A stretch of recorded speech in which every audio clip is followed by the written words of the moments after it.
Assalamu alaikum. Hi friends, welcome to Emmy Mom's Kitchen. அஸ்ஸலாமு அலைக்கும். இன்றைக்கி நம்ம ஒரு வித்தியாசமான ஒரு டிஷ் பார்க்க போகிறோம். வாங்க எப்படி செய்யலான்னு பார்க்கலாம். இறால் நல்லா க்ளீன் பண்ணி எடுத்துக்கிட்டு நல்லா ஃபைனாக சாப் பண்ணணும். எல்லாத்தையுமே இது மாதிரி நல்லா ஃபைனாக சாப் பண்ணிடுங்க. இறால் நான் 1/2 கிலோ எடுத்திருக்கேன். இது ரொம்ப வித்தியாசமாகவும் டேஸ்ட்டாகவும் இருக்கும். ஆக்சுவலாக இது யதார்த்தமாக தான் நான் செஞ்சு பார்த்தேன். இது ரொம்ப நல்லா இருந்துச்சு.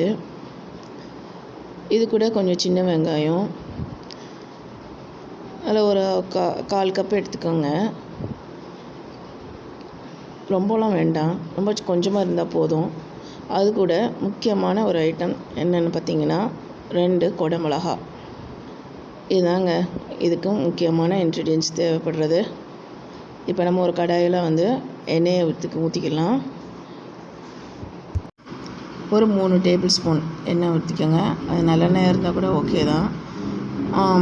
அது கூட இப்போ நல்லா எண்ணெய் காஞ்சதும் வெங்காயத்தை போட்டுக்கோங்க. வெங்காயத்தை போட்டு நல்லா வதக்கிக்கோங்க. எந்த மாதிரி நல்லா வதங்கணும் அப்படின்னா இந்த மாதிரி நல்லா ஆகணும். கொஞ்சம் ரொம்பவும் ப்ரௌனிஷாக இல்லாமல் கொஞ்சம் நல்லா வதங்கினது மாதிரி ஆன பின்னாடி இது கூட ஒரு 2 சின்ன தக்காளி, ஒரு மீடியம் சைஸ் தக்காளி எடுத்துக்கோங்க. அதையும் நைஸாக கட் பண்ணி அது கூட சேர்த்து போட்டுக்கோங்க. இந்த தக்காளி கொஞ்சம் நல்லாவே ஸ்மாஷ் ஆகி நல்லா இதுங்கணும். அதனால் கொஞ்சம் நேரம் நம்ம மூடி வச்சிடலாம். மூடி வச்ச பின்னாடி பாருங்கள் நல்லா ஸ்மாஷ் ஆகிடுச்சு. தக்காளி இந்த மாதிரி நல்லா அது கூட நல்லா வெங்காயம் தக்காளியும் நல்லா விரண்டு இருக்கணும்.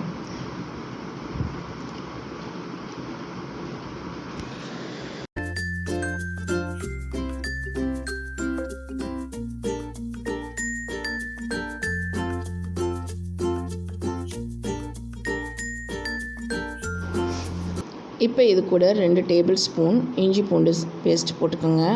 இதையும் போட்டு நல்லா அந்த பச்சை வாசனை போகிறது வரையும் நல்லா வதக்கிக்கோங்க. இப்போ இது கூட 1 டீஸ்பூன் மிளகாத்தூள் போட்டுக்கோங்க. இல்லை அதுக்கு மேலேயும் கொஞ்சம் போட்டுக்கிறனாலும் நீங்கள் போட்டுக்கலாம். உங்களுக்கு காரத்துக்கு ஏற்ற மாதிரி நீங்கள் போட்டுக்கலாம். அது நல்லா பச்சை வாசனை போனது வரையும் நல்லா வதங்கின பின்னாடி நல்லா சாப் பண்ணி வச்சுருந்தேன். எந்த அளவுக்கு சாப் பண்ணியிருக்கேன் அப்படிங்கிறத பாருங்கள்.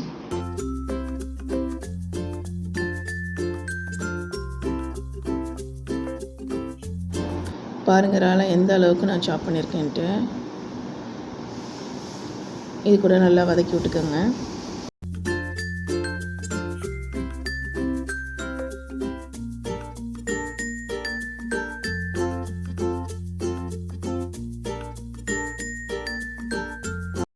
இப்போ இது கூட கொஞ்சம் கல் உப்பு சேர்த்துக்கலாம்.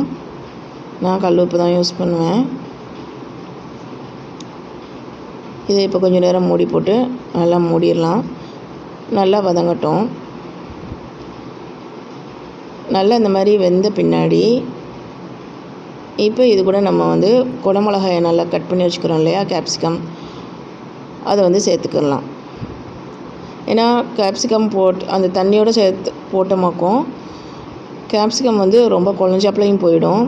ரெண்டாவது கேப்சிகம் உங்களுக்கு தண்ணி விட ஆரம்பிக்கும்.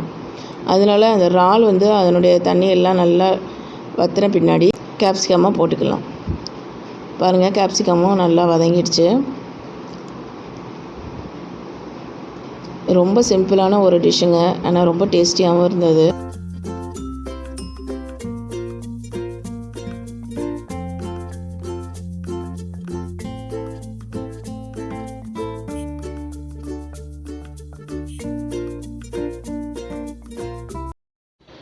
இப்போ நல்லா வந்துருச்சு. இப்போ நம்ம சர்விங் பவுலில் எடுத்து சர்வ் பண்ணிடலாம்.